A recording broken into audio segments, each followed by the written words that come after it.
ఏ కాలంలో ఏ విధమైనటువంటి పనులు చేయడానికి అనుకూలంగా ఉంటుందో, ఏ కాలంలో ఏ విధమైనటువంటి పనులు తలపెడితే విజయవంతంగా పూర్తవుతాయో అనేటటువంటి మన వాళ్ళు ఎలా చేశారంటే ఖగోళ శాస్త్రాన్ని అనుసరించి గ్రహాలు, నక్షత్రాలు, వాటి యొక్క గమనము, సూర్య చంద్రులు, వాటి మధ్యలో ఉన్నటువంటి దూరము, వీటి అన్నిటి ప్రభావము భూమిపై ఉంటుంది కనుక పైకి ఆహ్వానిస్తున్నాం. మనం దీప ప్రజ్వలనతో కార్యక్రమాన్ని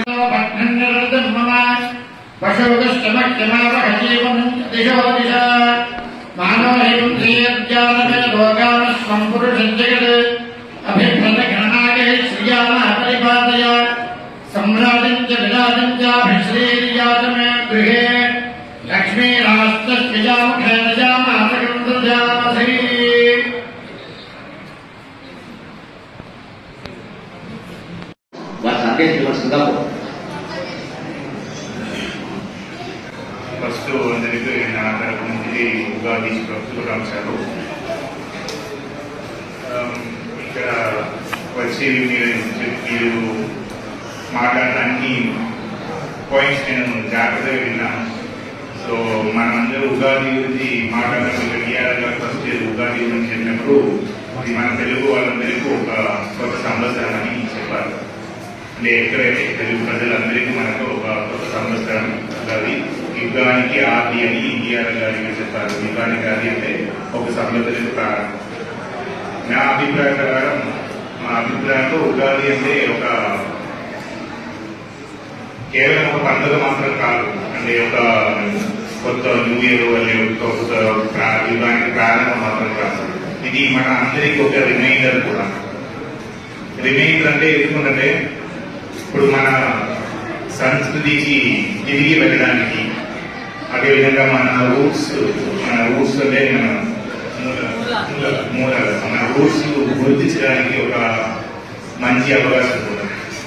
ఎందుకంటే ఇప్పుడు మనం ఇంత బిజీ లైఫ్ లో, నా లైఫ్ కూడా మీ అందరి కూడా ఇప్పుడు బిజీ లైఫ్ లో మనం అన్ని మర్చిపోతున్నారు. మన రూట్స్ గురించి, మన సంప్రదాయాల గురించి, మన సంస్కృతి గురించి మనం మర్చిపోతున్నారు. దాంతో పాటు ఇప్పుడు కోస్మోపాలిటన్ కల్చర్, మీకు కల్పిస్తుంది వచ్చేస్తుంది, అన్ని మంచిది. అంటే మీకు కల్చర్ గురించి చాలా మీరు చూసుకుంటే మన డ్రెస్సులు, మన ఫుడ్ అన్ని చూసుకుంటే కూడా అన్ని వేరే వేరే రకాల కల్చర్స్ నుంచి కూడా, సంస్కృతి నుంచి కూడా మన సంస్కృతికి వస్తుంది. అన్ని మంచిది. అయినా కూడా మన సంస్కృతి, మన సంప్రదాయం, మన భాష, దీని గురించి మన రూట్స్, మన వాల్యూస్, విలువలు, మన మౌలిక విలువలు, ఇదంతా మనం గుర్తించడానికి కూడా ఒక మంచి అవకాశంలో కూడా మనం ఈ ఉగాది రోజునే చూసుకోవాలి. ఎందుకంటే నేను ఇప్పుడు ఇక్కడ పచ్చడి, ఈ ఉగాది పచ్చడి ఇచ్చినప్పుడు నేను ఈ స్టేజ్కి వచ్చి ఆంధ్ర రాష్ట్రానికి వచ్చి ఇప్పుడు 4 సంవత్సరాలు 22 అక్టోబర్లో వచ్చాను. సో నా ఫస్ట్ ఉగాది నేను 23 విజయవాడ మూసివిల్లు చేశాను. అంటే అక్కడ ఫస్ట్ వెళ్ళినప్పుడు నేను మూసివిల్లు సబ్స్క్రైబర్ చేశాను. ఆ టైంలో మీకు పచ్చడి ఇచ్చినప్పుడు నాకు గుర్తు వస్తుంది. ఫస్ట్ రోజు పచ్చడి బౌల్ ఇచ్చినప్పుడు నేను అంటే స్వీట్ ఏదో అనిపిస్తే నేను తిన్నాను. సో వెంటనే నా ఫేస్ చేంజ్ అయిపోయింది. ఎందుకంటే దానిలో 6 రోజులు ఉన్నాయి కదా. సో ఫేస్ వెంటనే చేంజ్ అయినప్పుడు నాకు బౌల్ ఇచ్చిన ఒక పెద్ద అన్న వచ్చిన చెప్పారు, సార్ ఏంటంటే 6 రోజులు పెడుతున్నారు, మీకు 6 రోజులు అంటే మీకు మీ జీవితాల్లో అంటే జీవితం అంటే సంతోషం మాత్రం కాదు అని నీకు గుర్తు చేయడానికి, అంటే జీవితంలో వివిధ రకాల అనుభవాలు ఉన్నాయి, అనుభవాలన్నీ సంబంధమే జీవితం అని మనకు ప్రతి ఒక్కరికి గుర్తు చేయడానికి ఈ పచ్చడి మనం ఉగాది రోజు ఇస్తున్నాం.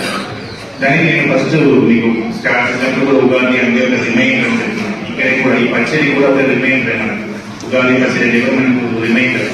అంటే మీ జీవితం అంటే కేవలం సంతోషం మాత్రం కాదు, దానిలో అప్స్ ఉన్నాయి, డౌన్స్ ఉన్నాయి, ఇవన్నీ మీరే అని మీకు గుర్తిస్తున్నప్పుడు మనకు ఒక పాజిటివ్ మెంటాలిటీ, అంటే శుభాప్తి విశ్వాసం లైఫ్ లో జీవితంలో తీసుకురావడానికి కూడా ఉగాది రోజు మనకు గుర్తు చేస్తున్నారు.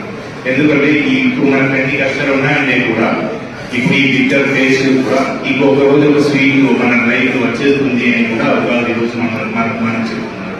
అదేవిధంగా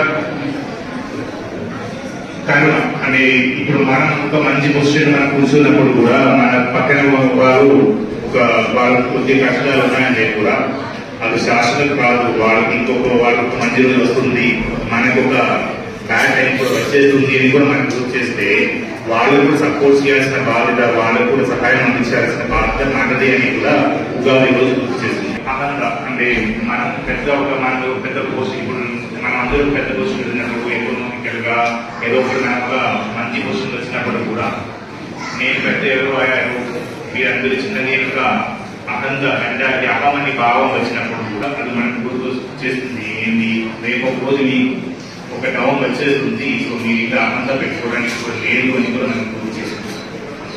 సో నాకు స్టార్టింగ్ కూడా మీకు చెప్పాను, ఉగాది అంటే మనకు ఒక పండుగ మాత్రం కాదు, ఒక నిర్ణయింపు. మీరు మీ లైఫ్ చూసిన వాల్యూస్నే, మన సంప్రదాయాన్ని, మన సంస్కృతిని అన్ని గుర్తు చేసుకొని మన రూట్స్ కు ఒకసారి తిరిగి వెళ్ళి చూసుకోవడానికి కూడా మనకు ఒక నిర్ణయం చేస్తున్నారు.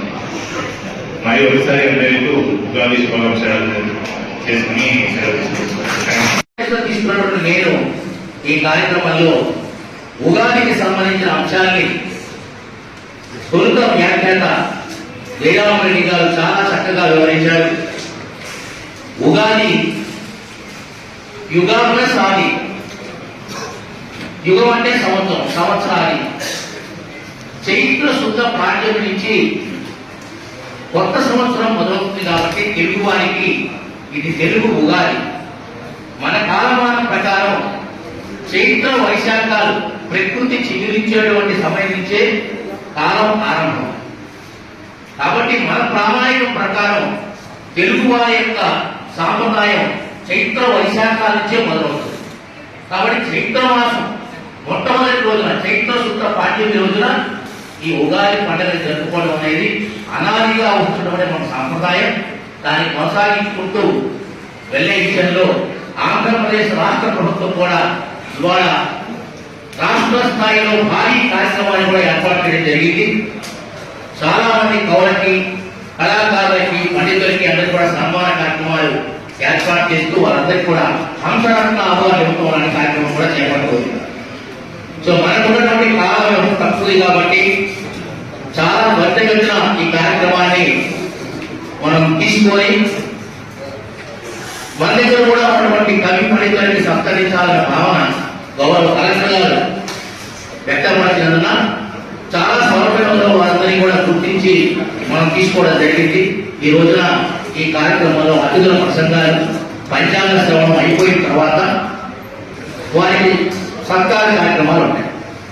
చాలా బ్రీఫ్ గా ఈ ప్రోగ్రామ్ ని ఒక 1.5 hours ముగించడానికి మనమంతా కూడా కార్యాచరణ చేసుకున్నాం. పిల్లలు కూడా ఉన్నారు కాబట్టి వాళ్ళకి ఎక్కువగా బోరు కలిగించకుండా, విసుగు రాకుండా చక్కగా వక్తలు కూడా మంచి మాటలు చెప్తూ వాళ్ళని ఆదరించవలసిందిగా కోరుకుంటూ సభాధ్యక్షుడిగా తొలుత ఈ రోజు కార్యక్రమాల్లో మొదటిగా పంచాంగ శ్రవణానికి ప్రాధాన్యత ఇవ్వవలసిందిగా ఇస్తూ వారిని మాట్లాడవలసిందిగా కోరుతున్నారు, పంచాంగ శ్రవణం చేయవలసిందిగా కోరుతున్నారు.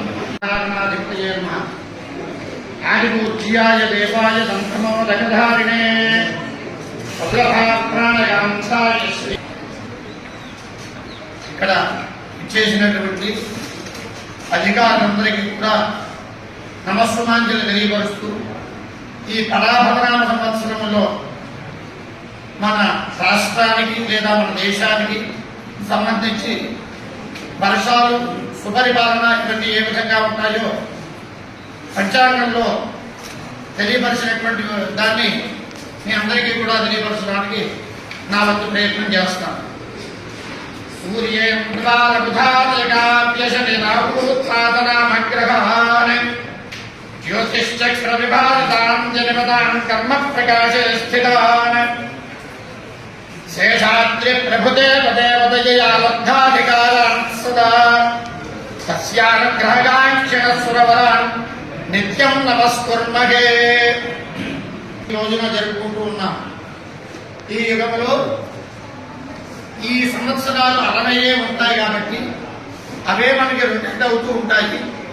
దాంట్లో భాగంగా ఇది ప్రభవ నుండి లెక్క పెట్టుకుంటే 40వ సంవత్సరము, పదాభవనామ సంవత్సరం. పెద్దలందరూ కూడా చెప్పినట్లుగా ఈ గ్రహస్థితిని అనుసరించి గ్రహాల యొక్క ప్రభావం చేత మన రాష్ట్రంలో కానీ మన దేశంలో కానీ ఏ విధంగా ఉంది అనేటువంటిది ఈరోజు మనం తెలుసుకుందాము. ఈ సంవత్సరానికి, ఈ 16వ సంవత్సరానికి రాజు గురువు గారుగా ఉన్నారు. బృహస్పతి అంటాము మనము. అలాగే మంత్రి కుజుడు, సేనాధిపతి, అర్ఘాధిపతి, మేఘాధిపతి మరియు కూడా చంద్రుడయ్యారు. సస్యాధిపతి, నీరసాధిపతి శుక్రుడు, ధాన్యాధిపతి బుధుడు, రసాధిపతి సూర్యుడు. రాజాది నవనాయకులలో 9 మంది నాయకులు ఉంటారు. ఆ నాయకులలో 7 శుభగ్రహాలే అధిపతులుగా ఉన్నారు. కాబట్టి ఈ సంవత్సరము పశుపాలకుడు, గోష్ఠాగార స్థాపకుడు, గోష్ఠాభేషకర్త శ్రీకృష్ణుడు అవ్వడం వలన సుభిక్షంగా ఉంటుంది అని తెలుస్తోంది.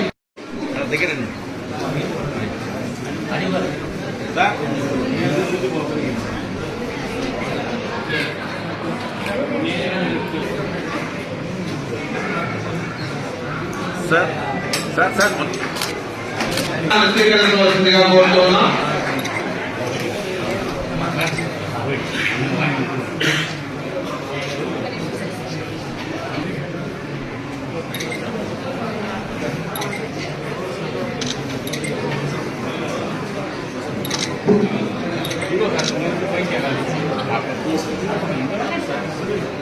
సార్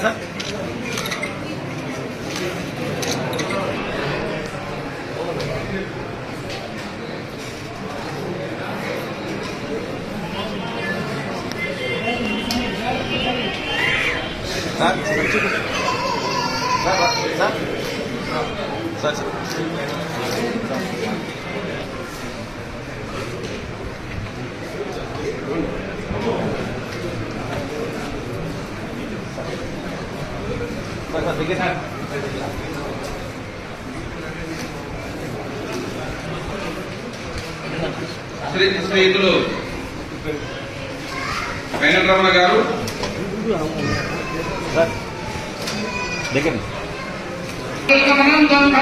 ఐశ్వర్యం భవతి శతమితి శతంతి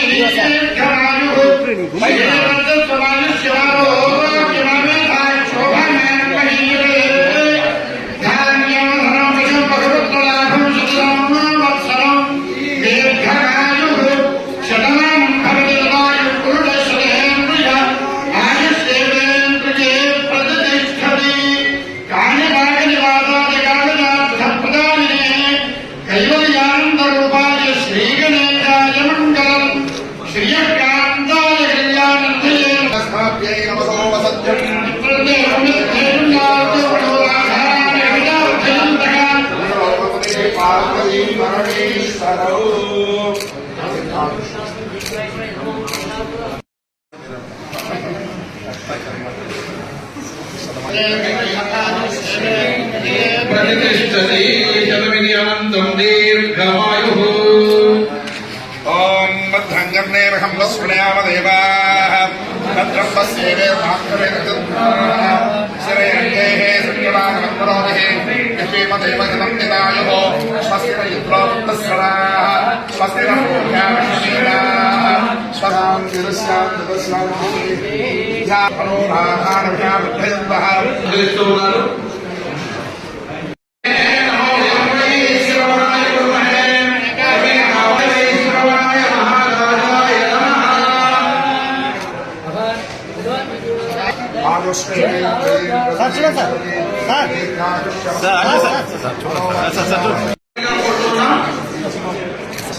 ఆత్మావై పుత్రనామాసి అంటారు.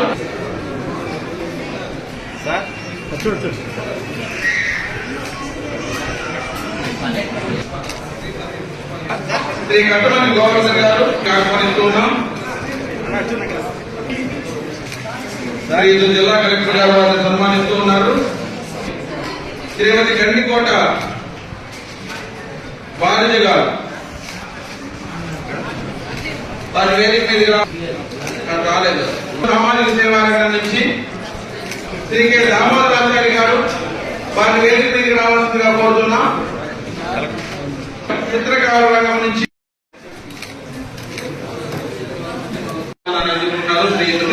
జిల్లా కలెక్టర్ గారి చేతుల మీదుగా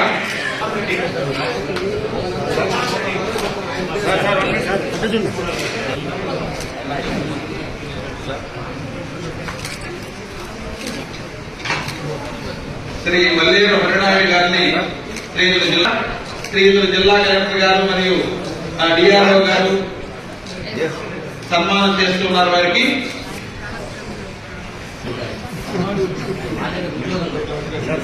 ఉద్యోగం